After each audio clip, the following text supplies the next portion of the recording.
अस्सलामु अलैकुम वरहमतुल्लाहि वबरकातुहू। नाजरीन, इस वीडियो में आप जान सकेंगे 6 ऐसी बातें जिन पर अमल करने की बरकत से दुनिया और आखिरत में कामयाबी के दरवाजे खुल जाते हैं। और बिलखुसूस उन लोगों के लिए वीडियो है जो अपनी ज़िंदगी से मायूस हो चुके हैं, जो परेशानी के आलम में हैं और वो मौत को तलाश करते फिर रहे हैं, तो उनके लिए ये तसल्ली बख्श और सुकून कल्ब वाली वीडियो भेजी जा रही है। अगर ये वीडियो सुन लेंगे तो इंशाल्लाह उनको तस्कीन मिल जाएगी, उनकी परेशानियां दूर हो जाएंगी, गम दूर हो जाएंगे और उनको अपनी जिंदगी के अंदर आसानी महसूस होने लग पड़ेगी अल्लाह के फजलो करम से। नाजरीन, 6 वो बातें जो आप तक पहुंचाई जा रही हैं, ये एक अमानत के तौर पर पहुंचाई जा रही हैं। आपने कोशिश करनी है कि इन बातों को आगे लोगों तक शेयर करना है, लोगों तक पहुंचाना है, ताकि मेरी और आपकी निजात का जरिया बन सके। वो 6 बातें कौन सी हैं? हजरत शकीक बल्खी रहिमहुल्लाह अल्लाह के वली गुजरे हैं, उनके पास हजरत हातिम असम रहिमहुल्लाह आया करते थे। एक दिन शकीक बल्खी रहिमहुल्लाह उनसे पूछने लगे कि ए हातिम, बताओ तुम्हें हमारी बारगाह में आते हुए कितना अरसा गुजर गया? उन्होंने कहा, जी मुझे आपकी बारगाह में आते हुए 30 बरस गुजर चुके हैं। तो आपने फरमाया कि भाई इन 30 सालों में आपने मुझसे क्या सीखा है? उन्होंने कहा, जी मैंने आपसे 6 ऐसी बातें सीखी हैं जिन पर अमल करने की बरकत से दुनिया और आखिरत में कामयाबी मिल सकती है, इंसान दुनिया के फितनों से महफूज हो सकता है। हजरत शकीक बल्खी रहिमहुल्लाह फरमाने लगे, वो 6 बातें कौन सी हैं बताओ? आपने पहली बात इरशाद फरमाई, आपने कहा, जी मैंने आपसे कुरान पाक पढ़ा है और कुरान पाक में लिखा हुआ है, अल्लाह ताला इरशाद फरमाता है, वमा मिन दाब्बतिन फिल अर्दि इल्ला अलल्लाहि रिज़्कुहा, जमीन में जितने भी चलने वाले जानदार हैं उन सब का रिज़्क अल्लाह के जिम्मा करम पर है। अब बाज लोग रिज़्क की वजह से बड़े परेशान होते हैं, तो इस आयत करीमा पर तवक्कुल रखिए। अल्लाह ताला फरमा रहा है कि भाई जितने भी जानदार हैं, जितने भी चलने वाले हैं, उनका सब का रिज़्क अल्लाह के जिम्मा करम पर है। अल्लाह ताला बड़े जिस्म वालों को भी रिज़्क अता फरमाता है और छोटे जिस्म वालों को भी रिज़्क अता फरमाता है। देखिए, हाथी, ऊंट, जराफा, गाय, भैंस, बैल, इसी तरह मगरमच्छ, वहील मछली और जितने भी बड़े बड़े अजीम जुस्सा हैं जानदार, उन सबको अल्लाह ताला रिज़्क अता फरमाता है। उनके बड़े जानदार होने की वजह से उन्हें रिज़्क से महरूम नहीं करता है।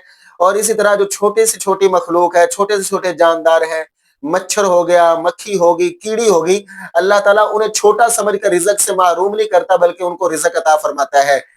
तो पहली बात तो ये कन्फर्म हो गई कि अल्लाह ताला हमारा राज़िक है, वही मालिक है, तो उसी ज़ात से मांगना चाहिए। किसी के आगे दस्ते सवाल ना किया जाए।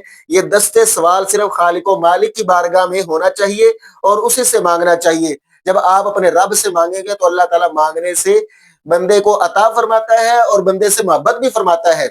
और जो लोगों से सवाल करते हैं अल्लाह ताला उनसे नाराज होता है और उन्हें लोगों के सुपुर्द कर दिया जाता है। इसलिए अपने मालिक की बारगाह में मांगा करें और सवाल किया करें, वो रिज़्क अता फरमाने वाला है। और जिनको रिज़्क के हवाले से परेशानियों का सामना है, वो ये वजीफा कर लिया करें, फजर की नमाज के बाद या रज़्ज़ाक़ु या वहाबु 100 मरतबा ये दोनों तस्बीह कर लिया करें। और इसी तरह नमाज मगरिब के बाद रात को सोने से पहले पहले या इशा के बाद सूरत वाक़िया की तिलावत कर लिया करें। इंशाअल्लाह अल्लाह ताला आपके रिज़्क में बरकत अता फरमाएगा। तो उन्होंने कहा, जी पहली बात तो ये मैंने आपसे सीखी कि अल्लाह का कुरान कहता है कि रिज़्क का ज़िम्मा अल्लाह पर है।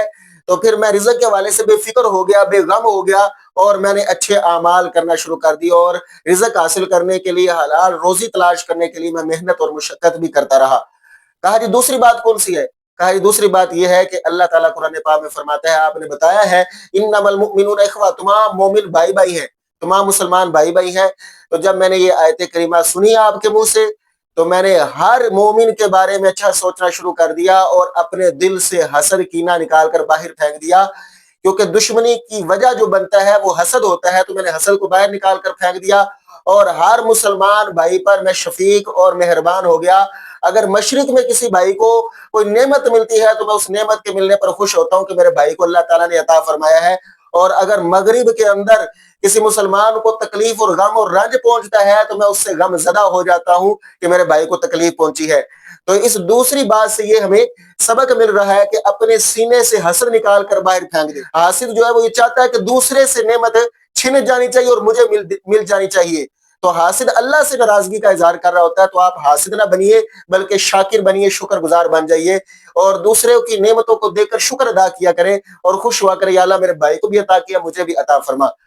हजरत हातिम असम रहिमहुल्लाह कहने लगे, तीसरी बात आपसे मैंने ये सीखी है कि हर किसी ना किसी का कोई कोई ना कोई दोस्त होता है, कोई ना कोई हबीब होता है, कोई ना कोई चाहने वाला होता है।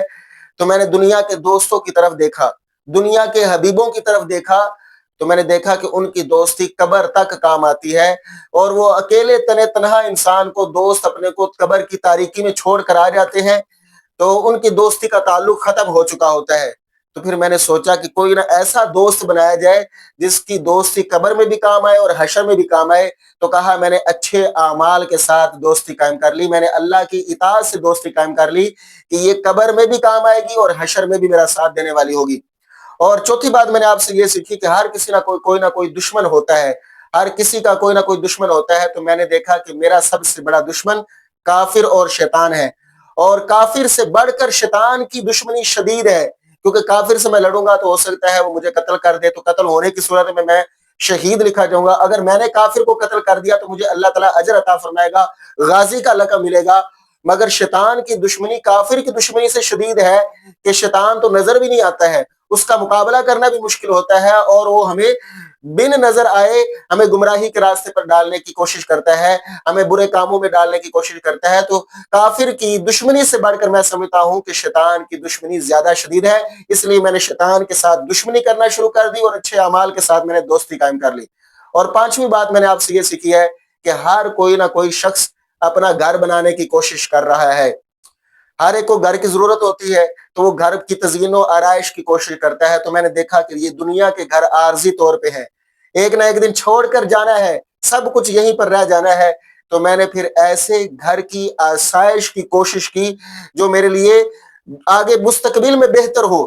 جب میں یہ دنیا کا گھر چھوڑ کر جاؤں تو وہ گھر میرے لیے تزئین و آرائش سے مزین ہو, خوبصورت بنا ہو. میں نے قبر والے گھر کو اچھا بنانے کے لیے اچھے اعمال کی کوشش کرنا شروع کر دی, میں نے قبر والے گھر کو اچھا بنانے کی کوشش کی. تو اس سے ہمیں یہ سبق ملا کہ ہم بھی قبر والے گھر کو اچھا بنانے کی کوشش کریں. دنیا کے گھر عارضی ہیں, ایک دن ہم نے چھوڑ کر چلے جانا ہے. اگر ہم نے قبر والے گھر کی تزئین و آرائش نہ کی تو ہمارے لیے پریشانی بن سکتی ہے. اور چھٹی بات میں نے آپ سے یہ سیکھی ہے کہ ہر کسی نہ کسی کا کوئی نہ کوئی طالب ہوتا ہے. تو میں نے دیکھا دنیا میں میرا کون طالب ہے, تو دنیا میں میرا طالب ملک الموت علیہ السلام ہے. ایک دن ملک الموت علیہ السلام آئیں گے اور میری روح قبض کر کے لے جائیں گے.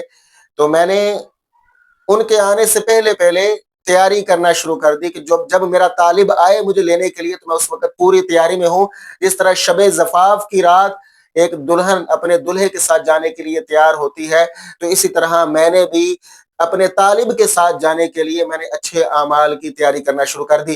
حضرت شقیق بلخی رحمہ اللہ نے یہ 6 باتیں سن کر کہا بھائی یہ باتیں بالکل درست ہیں, یہ وہ باتیں ہیں جن پر عمل کرنے کی برکت سے انسان دنیا آخرت میں نجات پا سکتا ہے, دنیا آخرت میں کامیابی کے دروازے کھل جاتے ہیں اور انسان کے لیے فتنوں کا دروازہ بند ہو جاتا ہے. ناظرین اگر یہ ویڈیو پسند آئی ہو تو ویڈیو کو لائک کمنٹ شیئر ضرور کیجیے. جزاکم اللہ.